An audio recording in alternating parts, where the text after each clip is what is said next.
Welcome to Turn the Page, the official podcast of the Syosset Public Library.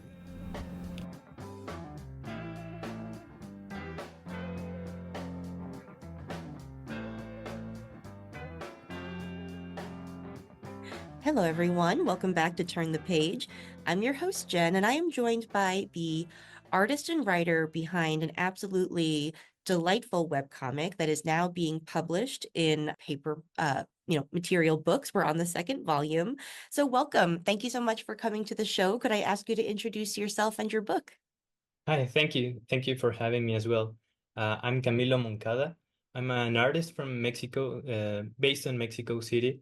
And right now I'm working on my latest graphic novel called CODEX BLACK, published by IDW.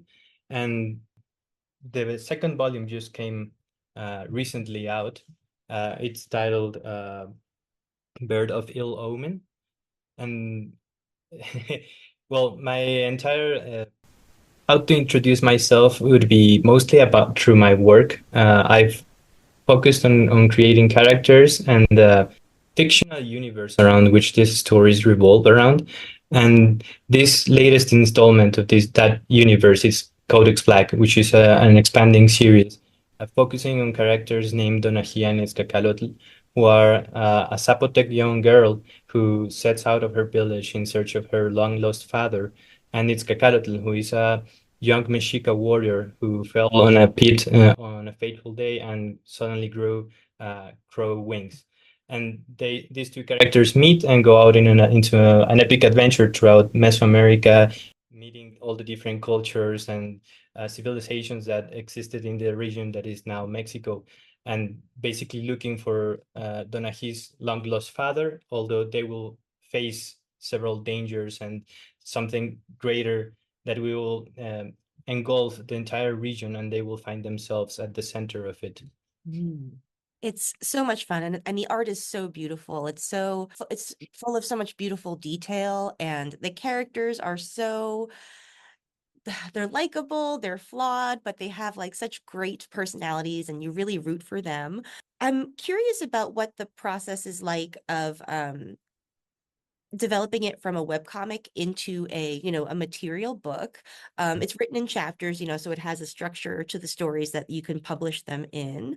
But what was involved in the decision to take it off of the web and put it out in the material world? Yeah, as you say, I started as a webcomic, and it's safe to say that one of my biggest influences is Japanese manga, for example, which has a narrative style because also of the way it is published, which is weekly or monthly updates. So a story can just stretch for a very long time. And that's how I had originally just envisioned Codex Black, and that's how I was posting it online until I was approached by IDW and they said they wanted to publish it. And when working this shift of the format from webcomic to graphic novel, it also implied, for example, a shift in the narrative structures, in which from these weekly updates that just the story could continue indeterminate, we had to create single releases in the form of books. So each book has to have like a contained narrative in it, and like a beginning, a process, and a closure, even if it leaves way for the next book to come and the story to continue. So that was one of the biggest changes, and because of it, the webcomic we had to drop the webcomic to focus into this different uh, format for the story. And for example, we had to do several changes in the first book, mainly because it precisely followed that previous format, story format, and it didn't have like a specific ending for it. So we reworked part of the plot, and the ending of the first book is actually brand new. It wasn't like that in the webcomic. So we added more of a character arc, this time focused on Donahi and her sort of imposter syndrome. And that's how the first book concluded the way it was. And for the second book, for example, some parts of it already I had already drawn for the webcomic, but at that time I had already thought, okay, I'm gonna work narrative arcs. So it was much easier to adapt the second book into from the webcomic into this new format in books. Mm. That's a nice thing about webcomics is that you can sort of change your strategy like while you're working on it and see it evolve. Talk to a lot of webcomic people who really value the experience of having to work to schedule and produce a lot of stuff like in a short period of time. Do you feel like you learned a lot about making comics in general from the experience of working on a webcomic? Oh yeah, absolutely. I think the discipline of not failing the each week's publication is really something that makes you grow as an artist as well as a storyteller. Uh, and that's something that really helped me when shifting into this new work format as well. And I've also learned a lot throughout this new process, which has been the graphic novels. But the webcomic certainly is a very unique experience because not only you have this like a schedule of publication, but you also get to see like real time the people who are following the story each week and they comment every week and you have like a real-time feedback and interaction with the readers that I really valued and I that's probably one of the things that I mainly miss from leaving the webcomic format that uh, the readers not only were like telling me, oh, I'm really looking forward to this day of the week because that's when Codex Black updates, but they were also sharing with me like their theories and their ideas of what was coming next and it was very exciting to see what they would say later. That's so interesting. Yeah, like webcomics do create a community, and that is something that, when you're working on a traditional book, you sort of lack to the same degree. That's very interesting. So I'd love to talk about the world of it, because this is a world, a fictional universe that's threaded through a lot of your work, and you've also worked in animation as well, too. So it's really played a big role in your development as an artist. I'd love to know about what your research process is like. Do you develop like a relationship with this, history and culture as a child and like bring it into your adulthood? Yeah, like what was your research and how did it help with your world building?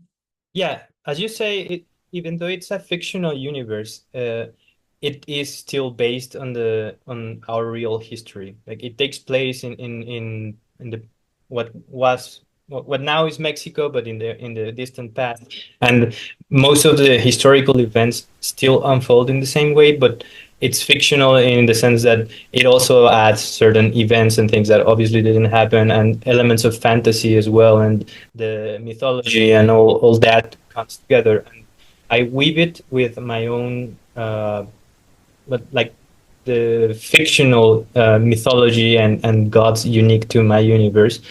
So since it's set in this real world that we know, I have to do a lot of research on the culture, the history, and even the aesthetics and the visuals of everything that happens in this world. And my process has been I got my interest in Mesoamerican cultures ever since I was a kid. I loved going to the archaeological sites and the pyramids that were around where I live. I live in Mexico City, so very near here we have the Teotihuacan and many other great uh, archaeological sites. And also the mythology was always very fascinating to me. So it's something I get exposed to through my entire life, just for the fact that I live here in Mexico. But it was around when I was finishing high school that I started contemplating on incorporating all these mythologies at first because my stories revolve a lot around gods and the divinity and its relationship to humanity. And I started thinking more seriously about including these mythologies that I always felt close to me into the stories. And I started doing more serious research by reading books. I also did some field work by traveling to the places in which the story would take place. Uh, I often go to museums and take pictures of all the archaeological pieces for visual reference as well.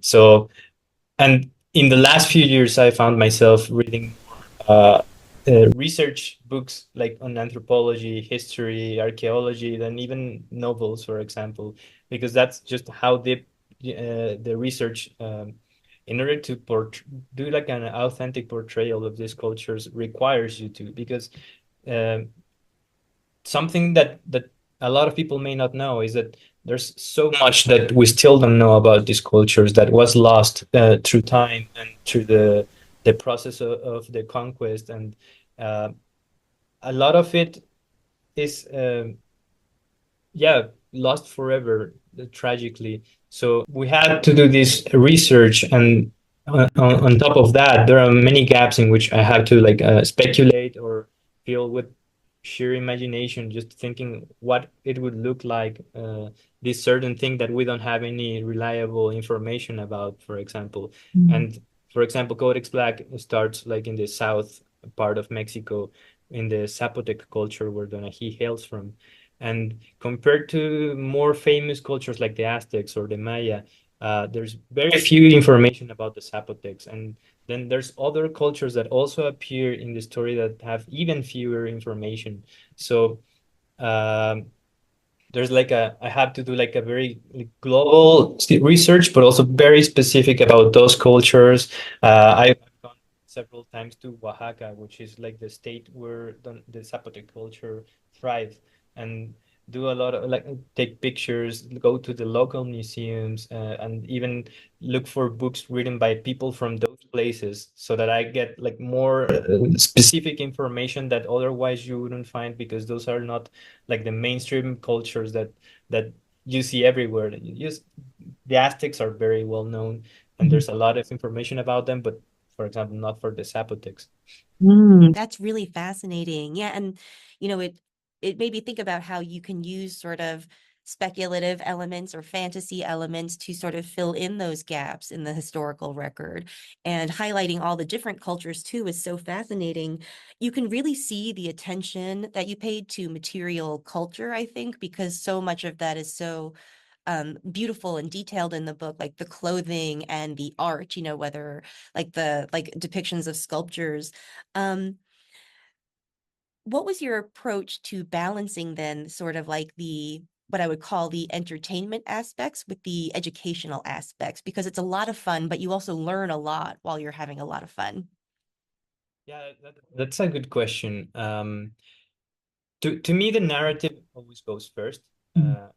My process is probably not very orthodox, because before even thinking about a story or a plot, or I want to tell this story, I actually started with the characters. So Donají and Izcacalotl and many of the characters were born way before I even thought of the idea of telling a story about them. Like Donají is part of a previous project I had, which was an animated short, and before that it was like a short folk tale I did for a high school assignment. And then Izcacalotl was part of a short film I did as part of a program I studied abroad for a specialization in animation. And I had these two characters, and later on I decided I want to put them together and maybe bring some story with them at the center of it. So to me, like this process of creating characters and weaving the story around them, in a very like it's a very long-term process. It took me like 4 years to from the moment I decided I wanted to tell a story about those two characters, from just writing the ideas in notebooks and piling them, and doing sketches and designs, and then the moment I decided, okay, I'm gonna start the story. And to me, it's always been also very important to be authentic about what I am depicting. And there's a lot of details that, more than trying to educate others, it's uh, to me, it's so that I can believe that this is something that may have happened. Like, uh, I am very picky about like historical aspects in my story, and sometimes I do really deep research on things that I'm pretty sure nobody will notice. That, but I know that those are accurate, because I when writing, I'm thinking like, how would this be around then? And maybe I could just go with some speculation and get it out of the way. But I often just take the upon me to actually research and try to find the answer to that little question that most people wouldn't find out about, and maybe only historians or people who are actually experts on the time period will find out about. But I really like to have this feeling that my characters do exist in an authentic depiction of that time, even if it has like holes or have to fill in gaps. To me, it's more like a commitment to actually being yeah, having an authentic representation, also respecting these cultures that I'm drawing inspiration from, and really thinking that my characters are depictions of what people in that time would have maybe look like or act like and experience, the things that they would experience, they would share with people in that time. So the educational aspect is more of a consequence of it, and I am actually very happy that to receive comments from people telling me like, I'm learning so much from this, because that wasn't my original intent, but seeing that people actually appreciate that part of the story, it encourages me to go even deeper and continue that process of really trying to stay as authentic as possible with it. Yeah, that's fascinating. And I think you really see it pay off in the storytelling and the art and the world building. I'd love to talk a little bit more about our protagonists and the choice to, because it is about the search for Jonaji's father, but also a coming of age story in a way too, because Yeah. she's um, do you think that like coming of age gives the story higher stakes because like a person's personality is still being formed, when they're so young? So it is like Mhm. comes at a very formative time. So how do you handle writing that phase of life in like in this like world that you've created? It's actually pretty hard. I think that's like maintaining your character consistent while also making sure that there's a shift in them. Like there's something that they learn throughout the trip, that they, of course, they start with certain flaws and certain personality traits that are far from being perfect, like real people. And you have to think like, what are the experiences that shape this character and maybe make them understand, this older version of myself is probably not uh, what I thought was correct. Like for example, with Donahi, there's this very ingrained part of her personality that tells her that just throwing herself into danger and being like strong about how she solves things will somehow result in a positive outcome.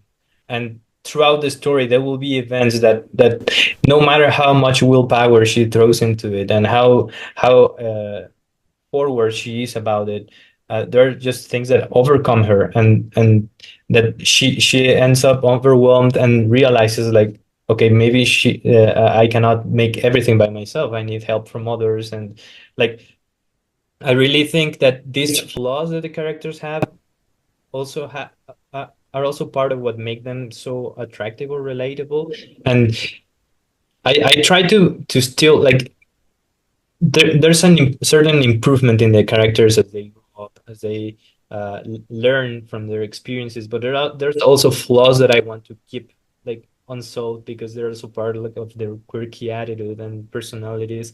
So it's a balance between how much they grow, but how much they also like remain the same in those personalities that are not perfect, but certainly can be charming about them, and do set them apart from one another. Like in the case of Donahi, like this aggressive side of her, she will learn to be less aggressive about things, but at the same time, it's a personality trait that she has.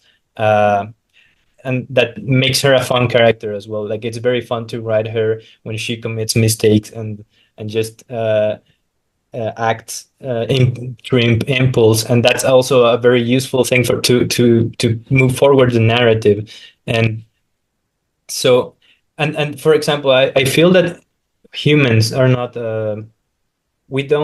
we're not consistent the whole time. There's things that maybe we learn and mistakes we repeat again, or lessons that we learn one time and then we have to relearn them constantly, and we may react to a certain situation in one way and then a different way, and that's not because we're maybe not coherent or something, but we fluctuate in to various different states. Like we're not set in stone.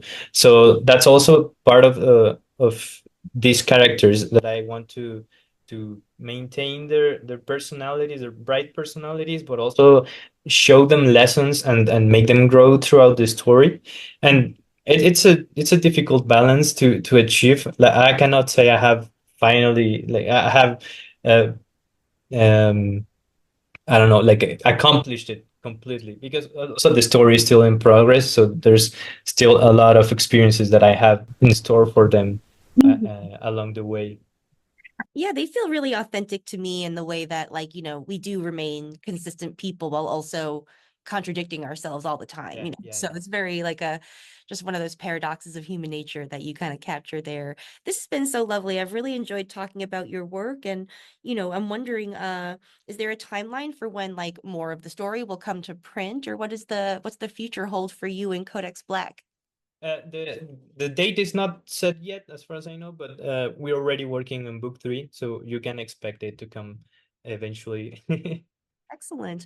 Well, yeah, thank you so much for joining us again. This has been great. Thank you very much. All right, listeners, please check out Codex Black. This specifically, we talked about book 2, but check out book 1 first, obviously. So get both of them. You'll find it at your favorite comic book store or independent bookstore or library. So go out and check it out. Okay, it is time to close this chapter. See you next time. It's time to close this chapter of Turn the Page. Join us for the next episode.